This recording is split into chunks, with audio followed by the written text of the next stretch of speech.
لا یاریەکانی هەفتەی یەکەم و دەستپێکی خولی پلەیەکی کوردستان زانکۆی جیهان لەسەر یاریگای دووەمیانی هەولێر میوانداری سۆرانی کرد.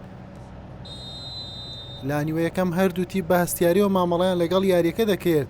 کەمترین هێرش بەرهەمهێنرا، تەنها دوو لێدان بۆ سۆران هەبوو، بەڵام نەبوون بە گۆڵ و نیوە یەکەم بە ئەنجامێکی سپی کۆتایی هات.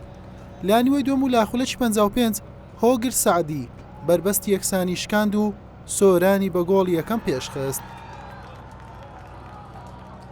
زانکۆی جیهان هەوڵەکانی بۆ یەکسانکردنەوەی ئەنجامەکە چڕ کردەوە، چەند دەرفەتێکیشی لە پێش بوو، سوودی لێ نەبیران. لاخولەکی 79 و لا هێرشێکی هەڵگەڕاوە بە ئەسیستی حوسێن سەید، زانیار جەعفەر ئەنجامەکەی بۆ سۆران دوو هێندە لێ کرد.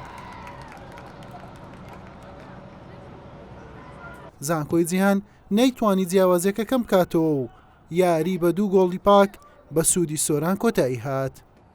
سپاسی خوای گەورە دەکەن کە ئیمڕۆ یەکەم یاری مۆفەقی کردین.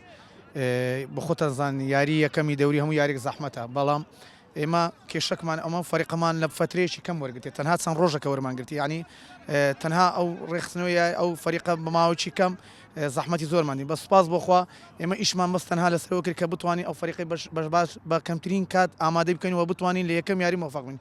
زۆر گرنگکە یاری یەکەم برنەوە لە دەرو یاریگای خۆت، هەم معنەوە لۆ فەریقی هەم معنەوە لۆ یاریزان. ئینشاڵڵا ئەوە دەبێتە دافعک و پانەش زۆر باش بۆی بتوانین لە یاریەکانی داهاتووش بە هەمان نەفەسوان کرد.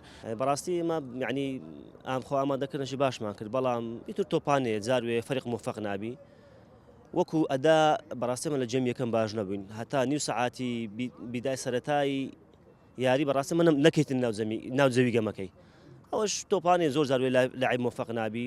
ئەوانجی بەڕاستی توانێت لە دوو دەرفەتی ئەخطائی فەردی و تاکە کەسی توانێت دوو گۆڵەمە بکەن پیرۆزیان بی. بەم شێوەیە سۆرانی دابەزی و لە خولی نایاب بە سەرکەوتن دەستی بە یاریەکانی لە وەرزی نوێی خولی پلەیەک کرد. زانکۆی جیهانی تازە سەرکەوتوش بۆ خولی پلەیەک بە شکست دەستی بە یاریەکانی لەم وەرزە کرد. حوسێن محەممەد، کەناڵی پێام، هەولێر.